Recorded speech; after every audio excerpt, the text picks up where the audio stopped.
बोल सद्गुरुदेव भगवान की जय। जय जय श्री राधे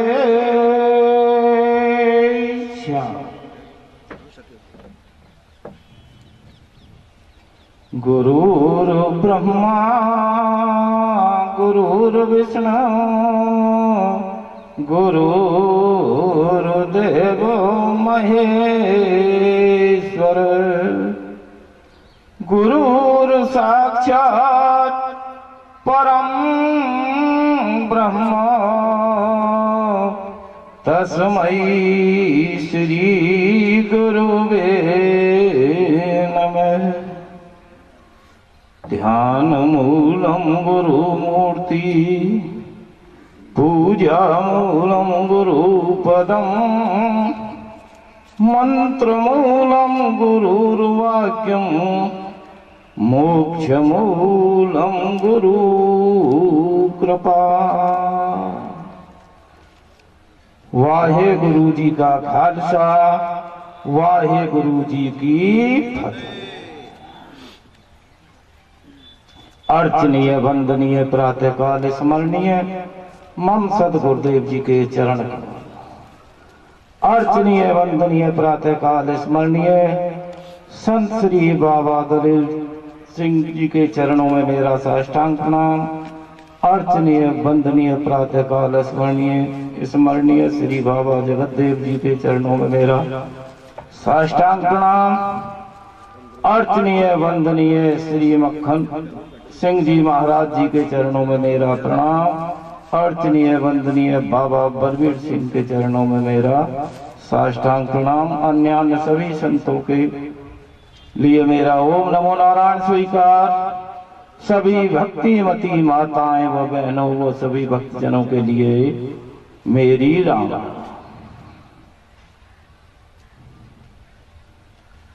गुरु बिन भवनिध तरय न कोई जो विरंच शंकर सम। बिना गुरु के संसार सागर से जीव पार नहीं होता है।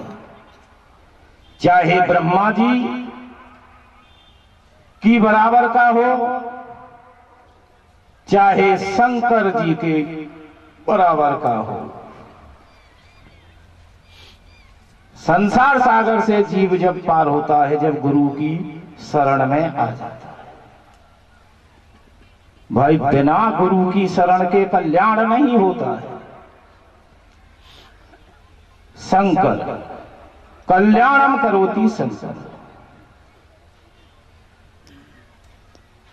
देखो जब जीव राग द्वेष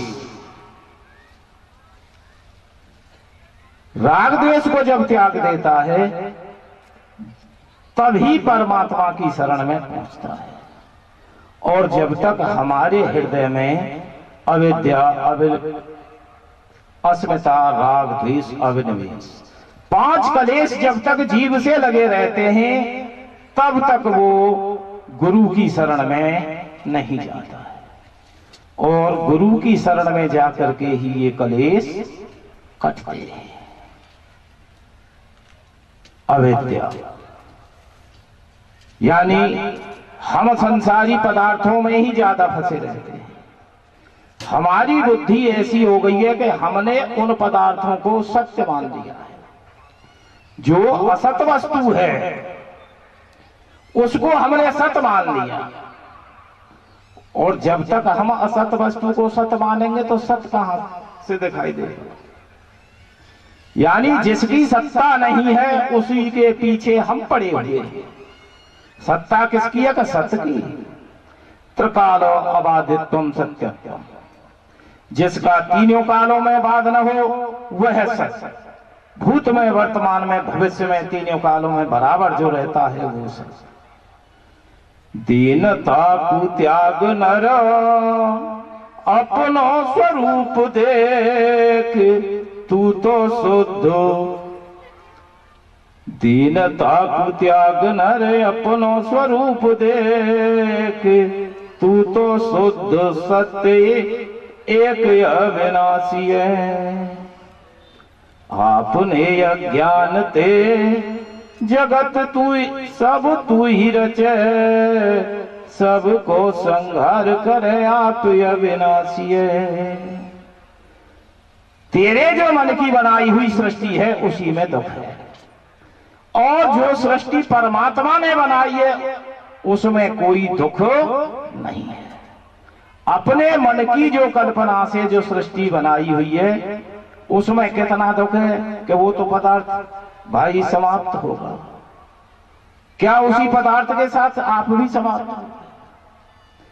आसक्ति रहित होकर के किसी भी वस्तु को बढ़ते हैं।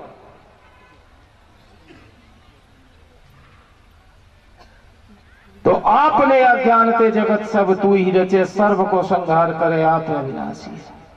मिथ्या प्रपंच देख दुख जिने आन जिए, देवन को देव तू तो सर्व सुख राशिए। भाई तेरे जो स्वरूप पर यह माया का पर्दा पड़ा हुआ है, इस माया के घूंघट को हटा दे तो अपने स्वरूप में स्थित हो जा। तेरा स्वरूप क्या है कि सच्चित आनंद स्वरूप।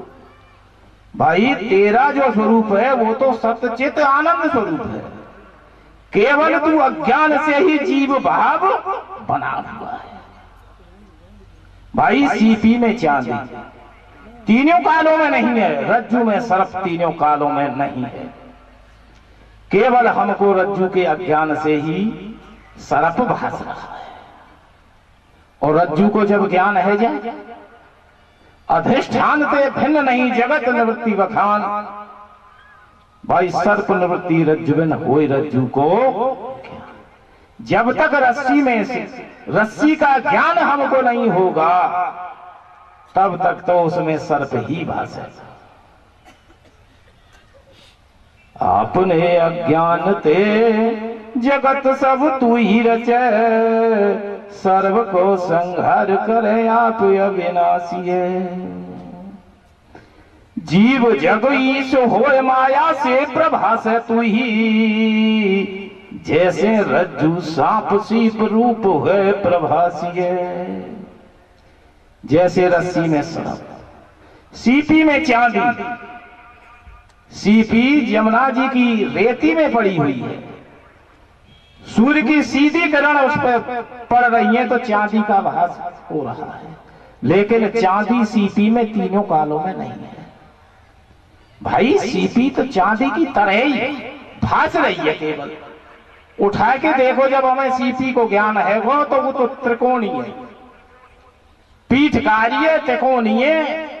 जब हमको अधिष्ठान का ज्ञान हो गया तो अध्यस्त जो हो रहा था, हमको जो कल्पित वस्तु दिखाई दे रही थी वो निवृत्त हो गई। जैसे रज्जु में से सर्प निवृत्त हो गया, रज्जु का ज्ञान हो गया। ये वेदांत का सिद्धांत है कि कल्पित वस्तु अधिष्ठान का कुछ नहीं बिगाड़ती है, अधिष्ठान तो ज्यों का त्यों रहता है। वैसे भाई सिद्धांत में रज्जु में सर्प नहीं है। वृत्ति उपित चेतन और रज्जु उपित चेतन दोनों जब एक दिशा में गए तो जब रज्जु में सर्प भास रहा है। या ये कहो कि वही चेतन अंश जब अविद्या में गए तो सर्प को दिखा रहा है, और वही चेतन अंश जब विद्या में आया तो रज्जु को दिखा रहा है। चेतन एक है, स्थिर रहता है, अविनाशी आत्म अचल जगताते प्रतिकूल, ऐसो ज्ञान विवेक है सब साधन को। आत्मा तो अविनाशी है, स्थिर रहता है, चलता फिरता, चलता फिरता नहीं है। संसार जो चलता है, शीर्यति इति शरीरः, शीर्यति इति संसारः। सरकने वाली वस्तु के लिए संसार कहते हैं और सरकने वाली वस्तु के लिए ही शरीर कहते हैं। जमुना जी की सूखी रेती है, खूब मुट्ठी में पकड़ ले हो तो पत्ता पत्ता निकल जाएगा। अगर जो उसी रेती में पानी मिला करके हम मुट्ठी में दे तो जो की तो रहेगी। बिना भक्ति के परमात्मा की प्राप्ति नहीं होती है। जब तक भक्त का अंतःकरण शुद्ध नहीं होता है तो ये तो संसार भाई गिनती न्योकालन में ना है। जागृत की वस्तु स्वप्न में नहीं रहती है और स्वप्न और जागृत की वस्तु सुसुप्ति में नहीं रहती है। बताओ, सुसुप्ति में कोई वस्तु रहती है? कोई वस्तु नहीं रहती। ऐसे ही यह संसार तीनों कालों में नहीं है।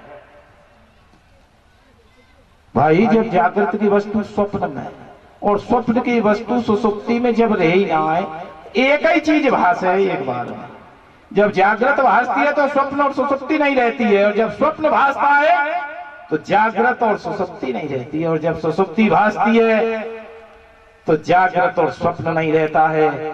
तीनों में जो अनुगत चेतन है वो ज्यों की त्यों रहता है, जो जागृत को भी जानता है, स्वप्न को भी जानता है और सुसुप्ति को भी जानता है। वो शुद्ध चेतन, वही तेरा स्वरूप है। भाई, जैसे झुंड की तुरई में थे, इसी का कहें तुरई थे। जब तुरई के ऊपर थे आवरण हट जागो मूज, तो तुरई दिख जाती। इसीलिए आपके हृदय के अंदर वो परमात्मा बैठा हुआ है। आपको उस परमात्मा का ज्ञान नहीं हो रहा है, क्योंकि आप माया में जकड़े हुए हो।